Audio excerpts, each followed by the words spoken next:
Hello dear student, आज हम आप लोगों को जो हमने टॉपिक पढ़ाया है उससे रिलेटेड यानी कि मिक्स क्वेश्चन जो है आप लोगों को प्रोवाइड यहाँ करेंगे। इसमें कुछ ऐसे सवाल हैं जिसको हमने आपको बहुत अच्छे ढंग से इसके पहले वाले वीडियो में बताया था। तो हमारा कोशिश आज का यही होगा कि जो इसके पहले वाले सवाल हमने बताए थे उसमें थोड़ा बहुत अगर कोई कमी रह गया था तो यही कमी था कि जैसे कभी पूछ लेगा कन्वर्जेंट होगा सो कीजिए, कभी पूछेगा डाइवर्जेंट होगा, कभी पूछ लेगा कि जो है ये सीक्वेंस क्या होगा अनबाउंडेड होगा, कभी पूछ लेगा कि जो है ये सीक्वेंस जो ये मोनोटोन इंक्रीज कर रहा है ये सीक्वेंस क्या होगा कि मतलब ये सीक्वेंस कन्वर्जेंट होगा तो इसका लिमिट पॉइंट क्या होगा। ठीक है, तो आज हम कोशिश करके यही आप लोगों को बताएंगे। मतलब अलग अलग प्रकार के सवाल हैं तो सबको कंबाइंड करके आप लोगों को यहाँ सिखाएंगे। और इसमें जो है कभी कभी किसी सवाल में इंटीग्रल कैलकुलस से उसका फार्मूला भी पूछ लेता है फॉर्मेशन करने के लिए, तो उसको भी हम आप लोगों को सिखाएंगे। ठीक है, जो इन्फिनिटिव का जो अनबाउंडेड पार्ट होता है कैसे मतलब किसी सीक्वेंस में वो डिफाइंड होता है, कब जो है अनडिफाइंड होता है, इनके बारे में हम आप लोगों को अच्छे से चर्चा करेंगे। चलिए सबसे पहले हम थोड़ा सा कन्वर्जेंट और डाइवर्जेंट पे जो है चर्चा कर लेते हैं एक फार्मूले के माध्यम से। इसको देखिएगा, जैसे पहला हम ये बता दें कि कोई सीक्वेंस कन्वर्ज करता है तो क्या होता है। हम लोग जानते हैं कि कोई एक सीक्वेंस है limit n tends to infinity n equal to l है। ठीक है, अगर यही जो लिमिट है अगर इसका मान फाइनाइट आ जाए, ठीक है, फाइनाइट या यूनिक आ जाए, तब हम लोग दावे के साथ ये कह देते हैं कि ये जो सीक्वेंस मिलेगा an minus l less than साइलन ये क्या होगा कन्वर्ज करेगा, मतलब कन्वर्जेंट होगा। ठीक है, अगर यही लिमिट क्या मिल जाए इनफाइनाइट यानी कि अनंत मिल जाए तो ये सीक्वेंस क्या हो जाता है डाइवर्जेंट हो जाता है। ठीक है, यानी कि जब कोई सीक्वेंस कन्वर्जेंट होता है, जब कोई सीक्वेंस कन्वर्जेंट होता है तो उसमें एक मेन पार्ट होता है कि काची कन्वर्जेंट थ्योरम से अगर उस सीक्वेंस कन्वर्जेंट वास्तव में हो रहा है तो 100% वो सीक्वेंस क्या हो जाता है बाउंडेड हो जाता है। यानी कि जो सीक्वेंस कन्वर्जेंट नहीं होगा यानी कि वो क्या होगा डाइवर्जेंट होगा, जो सीक्वेंस कन्वर्जेंट नहीं होगा वो क्या होगा डाइवर्जेंट होगा, और जो सीक्वेंस डाइवर्जेंट होता है वो जो है सीक्वेंस क्या बन जाता है अनबाउंडेड बन जाता है। बस यही इतना चीज़ ध्यान में रखना है। इसी के आधार पे हम आप लोगों को सवाल सिखाते हैं कैसे जो है लगाया जाएगा। जैसे यहाँ दिया हुआ है an equal to n upon n plus 1, ये आपका सीक्वेंस दिया हुआ है और डिफाइंड है n belong to natural number में है। ठीक है, तो अब यहाँ हम लोग क्या करेंगे इसको बाउंडेड दिखाने के लिए एक चीज़ जानते हैं an दिया हुआ है तो इसका an प्लस 1 ले लेते हैं। तो इसका an प्लस 1 मतलब n के स्थान पे हमको n प्लस 1 रखना है। तो n के स्थान पे n प्लस 1 रखना है तो कैसे रखेंगे, देखिए यहाँ हो जाएगा n प्लस 1 अपान n प्लस 1, इसका मतलब क्या हो गया n प्लस 2 हो गया। अब हम लोग जानते हैं कि मोनोटोन इंक्रीज डिक्रीज से इसको हम सिद्ध कर लेते हैं कि ये कौन सा होगा बाउंडेड एबो होगा या बाउंडेड बिलो होगा। यानी कि हम लोगों को ये निकालना पड़ेगा an प्लस 1 माइनस an, इन दोनों का अंतर पहले देख लीजिए। तो जैसे अंतर देखते हैं तो n प्लस 1 अपान n प्लस 2, फिर माइनस क्या हो जाएगा n अपान n प्लस 1। अब इसको हल कर लीजिए, हल करेंगे तो n प्लस 1 हो जाएगा और n प्लस 2 हो जाएगा।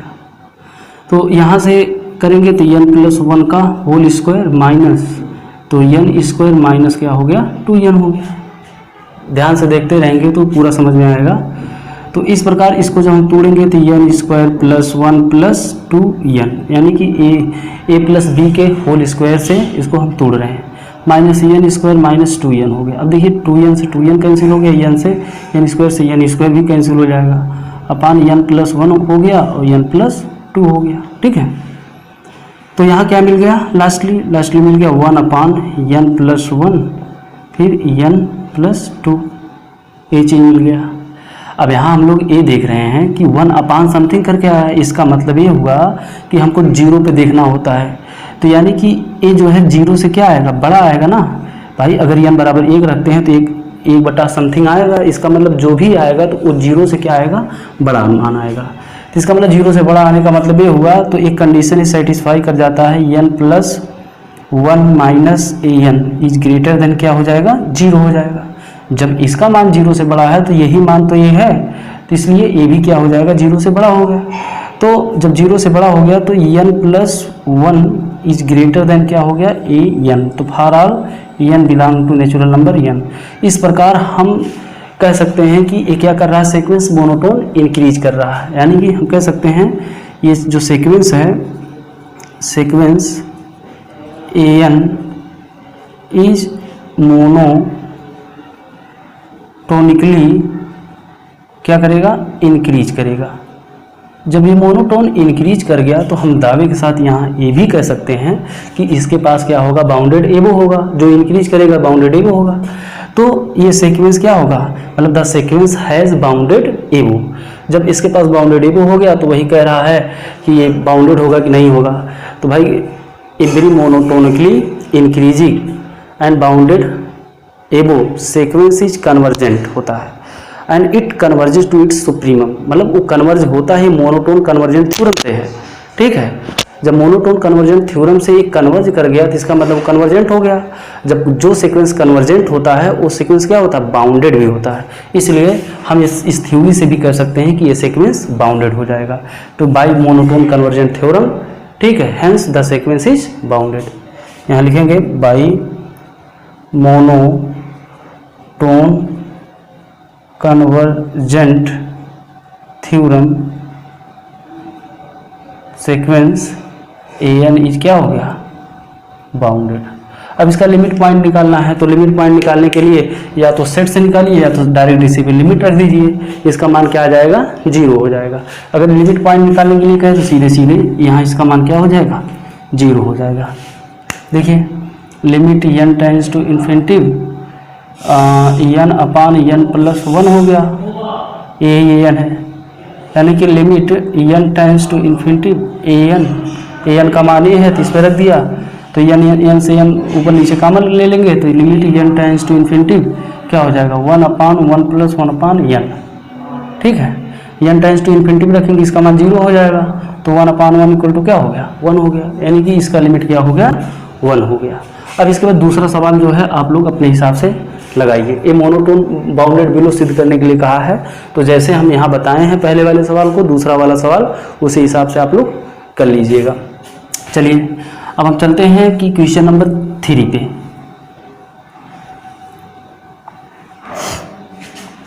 क्वेश्चन जो है 3 पे ध्यान से देखिएगा। पहले सवाल, so that the sequence an is defined by इतना, ठीक है। ये सीक्वेंस जो है इस रूप में क्या किया गया है, डिफाइन किया गया है। अब कह रहा है कि इज नॉट कन्वर्जेंट, ये कन्वर्जेंट नहीं है। इसका मतलब जो सीक्वेंस कन्वर्जेंट नहीं होता है वो क्या होता है, डाइवर्जेंट होता है। और जो सीक्वेंस डाइवर्जेंट होता है वही सीक्वेंस क्या होता है, बाउंडेड भी होता है, सॉरी अनबाउंडेड होता है। तो इस प्रकार इस सवाल को सिद्ध करना है तो बाय इंटीग्रल कैलकुलस से इसको हम शो कर सकते हैं। अगर यही से मोनोटोन इंक्रीज और डिक्रीज कहता तो हम मोनोटोन इंक्रीज और डिक्रीज आसानी के साथ निकाल सकते हैं। an से an + 1 निकालेंगे, दोनों का अंतर देखेंगे। अगर बड़ा आता है तो मोनोटोन इंक्रीज करेगा, छोटा आता है तो मोनोटोन डिक्रीज करेगा। तो बस यही इसमें ध्यान में रखना है। अब देखिए कैसे, तो यहाँ पहले लिख लेते हैं क्वेश्चन an इक्वल टू हो जाएगा 1 + 1/2 + 1/3 plus and so on plus 1 क्या हो गया, n हो गया। यानी कि n बिलोंग टू n, ये दिया हुआ है। अब इंक्रीज और डिक्रीज सिद्ध करने के लिए हम इसके पहले सिद्ध कर सकते हैं। हम डायरेक्ट बाई इंटीग्रल कैलकुलस से हम देखते हैं इसका मान क्या मिलता है, ठीक है। अब इसका हम समीशन के रूप में जब हम कन्वर्ट करेंगे इस सीक्वेंस को, तो इस पर हम लिमिट ले लेंगे n टेंड्स टू इन्फिनिटी, फिर इसका समीशन या टर्म ले लेंगे, यानी कि r = 1 to n, तो ये हो जाएगा 1/r हो जाएगा, इसको ले सकते हैं। अब यही चीज़ r = 1 to 3 से लेकर n तक करेंगे तो यही पूरा सेट मिलेगा। इसको हमने समेशन के रूप में लिख लिया है। अब क्या करते हैं, इसमें n से गुणा करते हैं, n से भाग कर देते हैं r में। तो limit n tends to infinity r equal to 1 to n, 1/r। R में देखिए एन से मैं गुणा भी कर रहा हूँ और आर में जो है एन से भाग भी कर रहा हूँ, ठीक है। अब ये जो है दूसरे रूप में हमको यहाँ आगे मिल जाएगा। आगे किस रूप में मिलेगा, तो सीधे सीधे मिल जाएगा summation r equal to 1 to n 1/n into 1/r/n हो गया, ठीक है।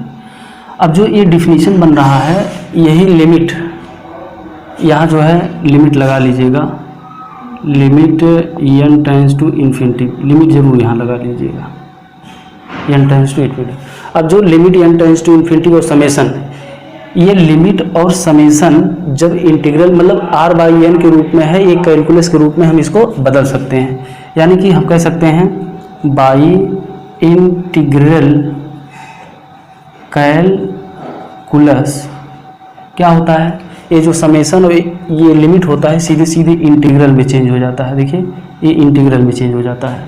r इक्वल टू जब 1 से m नहीं है तो इसका लिमिट 0 से 1 चला जाता है, और इसका जो मान होता है r/n का मान क्या हो जाता है, x हो जाता है, ठीक है। 1/n क्या हो जाएगा, x हो जाएगा, इंटू क्या हो जाएगा, dx हो जाएगा। ये पूरा जो है कन्वर्जन क्या हो गया, इंटीग्रल कैलकुलस के द्वारा हमने जो है इसको इंटीग्रल में चेंज कर लिया।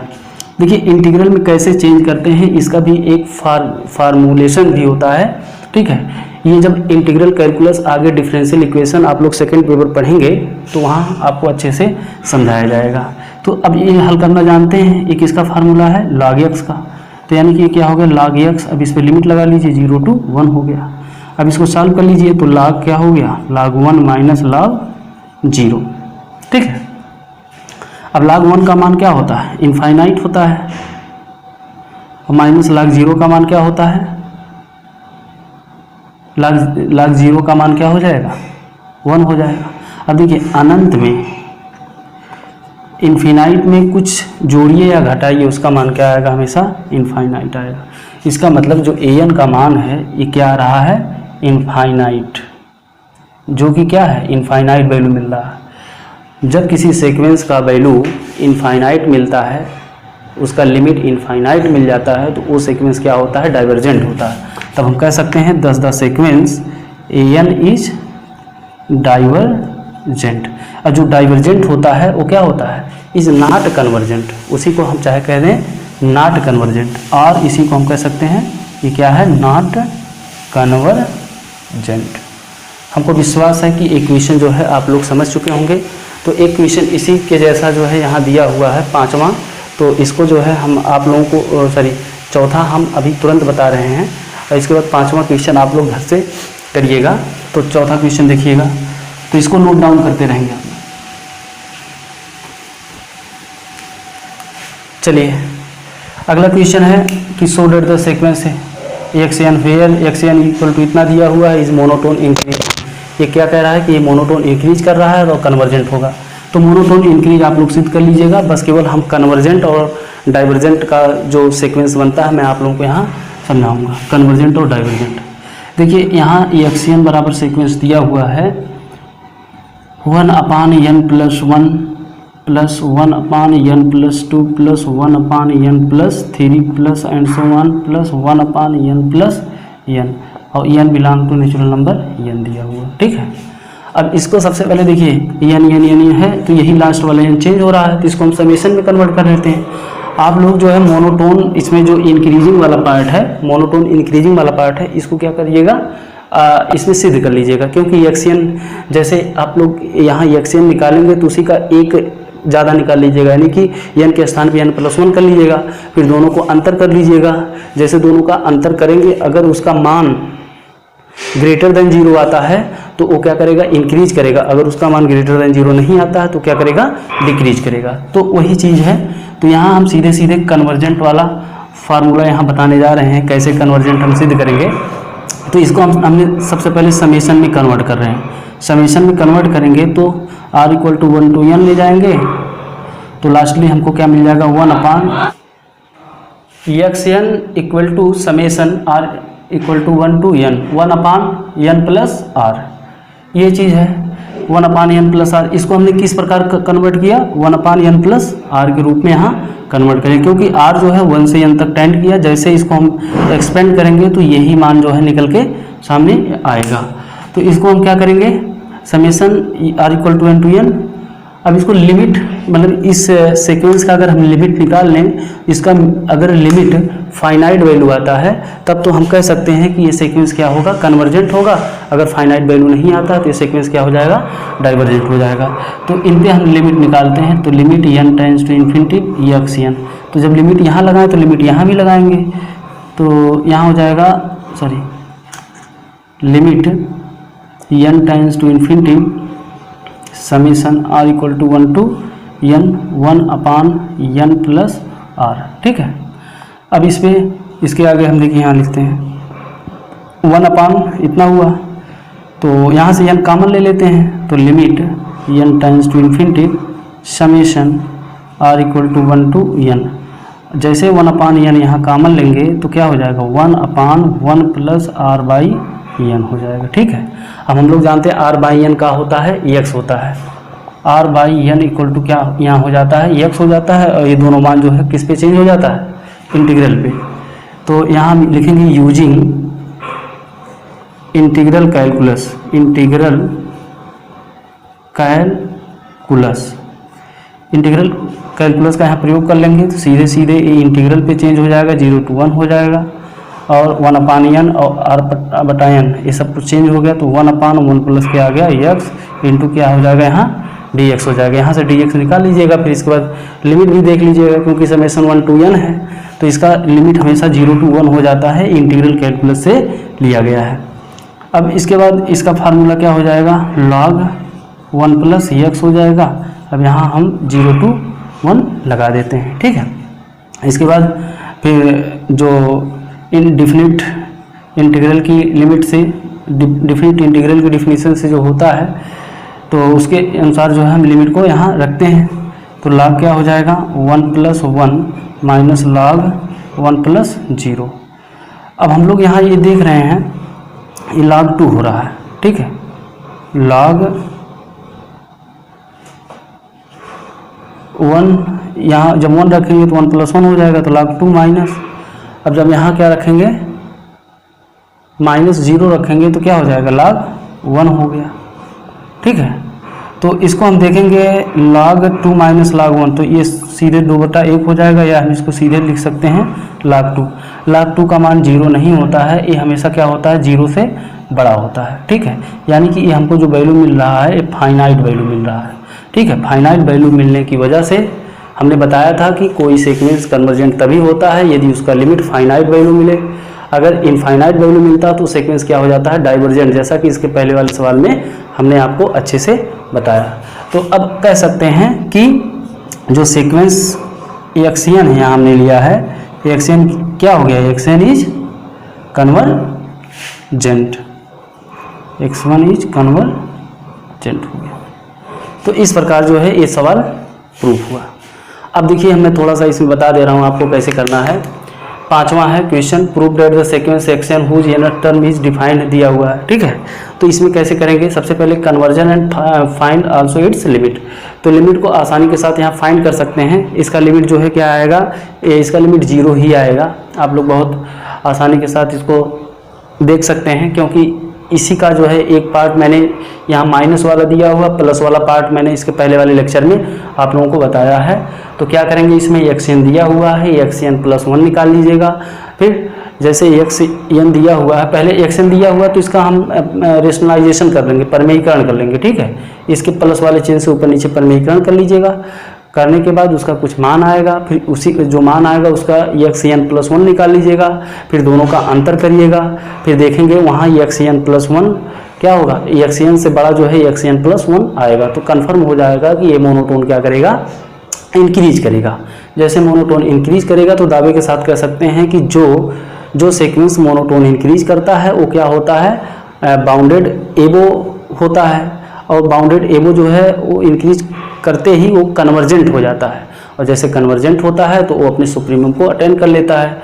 ठीक है, तो वहाँ से आप दिखा सकते हैं। फिर इसके बाद इसको सेट करना है, अपने हिसाब से सेट करके देख लीजिएगा। फिर उस पर लिमिट लगा देंगे, जो उसका मान आएगा एक्स एन के ऊपर limit n tends to infinity कर देंगे, जो उसका मान होगा वही उसका लिमिट हो जाएगा। तो आप लोग प्रयास करें। अगर तब भी ना समझ में आया हो तो किताब जो है आपके पास, चाहे एसजे का हो चाहे वाईबी सिंह का हो, जो भी किताब है आप लोग ले लीजिए, वहाँ देखिए उस चीज़ को। अगर वहाँ से आप सही रूप से देखते हैं तो मुझे विश्वास है कि आप जो है वहाँ से देखकर और इस लेक्चर को देखकर सवाल को अच्छे ढंग से लगा सकते हैं। तब तक के लिए